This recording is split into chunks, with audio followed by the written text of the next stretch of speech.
Now, what we have said is that we will have members of parliament negotiating with their members of parliament. But we have also a team to which that team negotiating is going to be reporting to.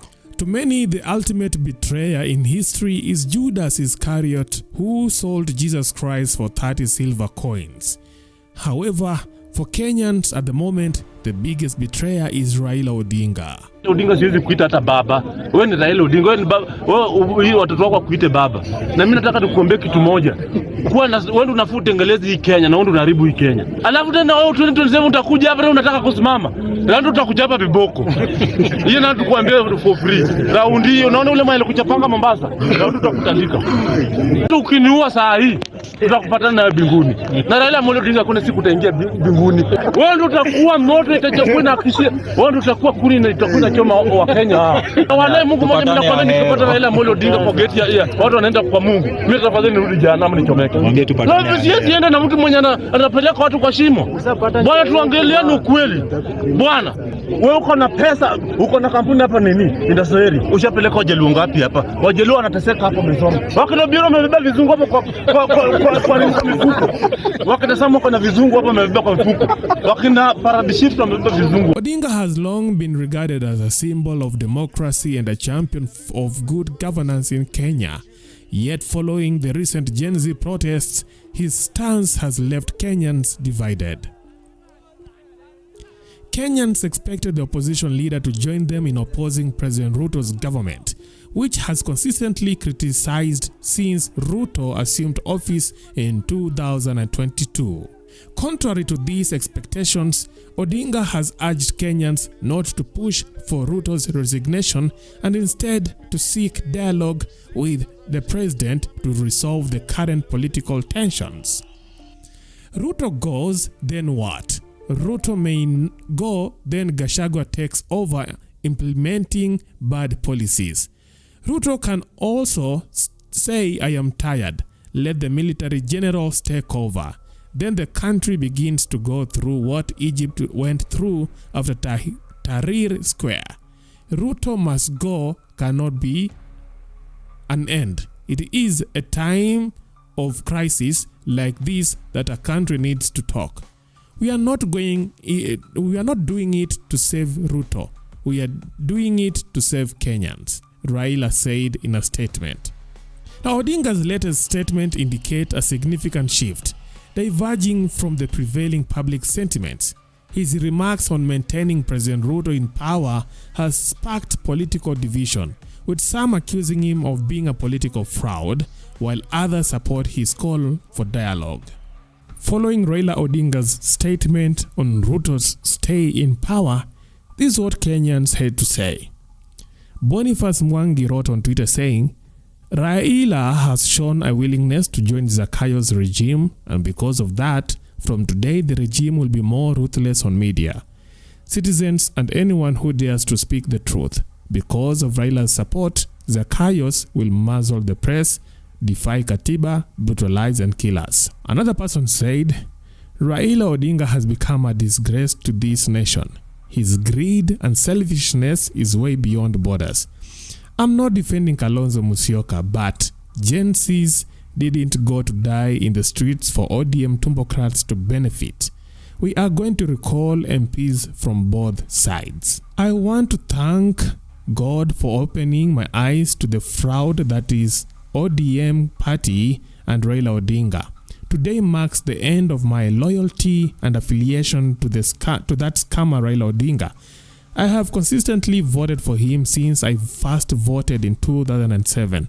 Good riddance, adios amigo Raila. Someone else said, here is J. Makamba, who said to go heads on with Mzee Raila Odinga for the AU seat. As he was busy discussing about peace and security concerning the conflict in the eastern DRC, Mzee was busy organizing goons to rough up Kalonzo for refusing to dialogue. Wow. Lastly, someone else said, Raila Odinga the sanitizer is trying to justify himself. Now I understand why God did not allow him to become president. He is a hypocrite. Now, the Gen Z's protesters in particular want President Ruto out of office and do not want Odinga to interfere with their movement, as he did not initiate these protests. Agwambo, what are we bonging with them? Like, on a serious note, what are we bonging with them? You've been bonging. We could do these dialogues, and you know how they end. Kenyans are not ready for that again. Tunasonga, tuko 2024. Sisi tumesema, as Kenyans, hakuna leader, hakuna mambo ya dialogue. Because we've been doing this. They know what we want. Jamani, we have had our issues for over 4 weeks now, over years, like from our ancestors and whatever. So they know what we're like against. So tafadhali, let's not bong again. Let's not bong. Instead, let's see implementation. Odinga, however, believes that continued protest could drive the nation into anarchy. This stance is seen as ironic by many, given his history of organizing protests against various regimes without expressing similar concerns about potential anarchy. This perceived inconsistency has led to a belief among some Kenyans that Odinga is a compromised politician who can no longer be trusted. The rift between Odinga and the nation is evident even within his political party. Several close allies have publicly disagreed with his recent remarks. For instance, his former deputy presidential aspirant Martha Karua posted a photo with other Azimio leaders, that is Jeremiah Kioni, Eugene Wamalwa, Charity Ngilu, Stephen Kalonzo, and Peter Munya, without Odinga's presence. Karua's caption read, "I am not boarding," which was widely interpreted as a declaration of opposition to Odinga's stance on Ruto's leadership. And this photo emerged shortly after Stephen Kalonzo Musyoka was disrupted by goons at the Jaramogi Oginga Foundation while addressing the press. Many speculated that the goons were paid to interrupt Musyoka due to his opposition to the dialogue between Raila Odinga and President Ruto. It is believed that Raila Odinga is always right, and he will not tolerate dissent within his team. If Raila says go left, you follow him, and if says stay, you're supposed to stay. Therefore, you cannot oppose his ideologies. Ati Gen Z, acheni tuambie, sisi kama millennials, sisi weza kwanza tuambie, hiyo maneno ya kupiga mdomo hapa mnajaribu kukashifu baba Raila Molo Odinga, tutakosana na nyinyi mbaya sana ile mjawahi iona. Sisi ni jeshi ya baba, na baba is always right. Akisema right ni right, left ni left. Sisi tunajua historia ya Kenya. Mimi nimekuja juzi hapa mnataka kwanza kupiga mdomo hapa mkuletea ujinga. Nafikiri baba amesaidia Kenya liberation ngapi? Hii kelele tunapiga tukiandamana town na kila kitu, hiyo freedom ya kila kitu tunatoa wapi? Raila Amolo Odinga. Raila is always right.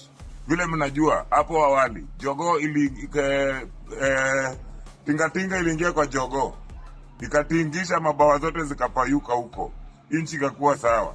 Tukakuja tukashikana na Moi Kibaki, inchi ikakuwa sawa. Tukashikana na Uhuru Kenyatta, inchi ikakuwa sawa. Sasa Zakayo ameona lazima baba akuwe karibu hapa juu wale advisors wake wanampeleka hivi na hivi. Hizo maajenda zenyu na mambo zenyu mnataka zitimizwe, na Zakayo atatimiza aje kama hana advice ama mzee mwenye hekima wa kumwambia mambo vile ikue? Sona cabinet yote imetupwa huko isipokuwa Mudavadi na foreign affairs na Rigiji. Kwa hivyo muache kierere na mambo mingi ya ujinga. Baba is always right. Na nimekuona wewe kanga unapiga nduru hapa, mnaongea mbaya hapa kinaomoshwa na hawa. Hakuna hata maandamano yote mshawahi kuja hii hapa ya ujinga. Mwache upuzi. Raila is always right.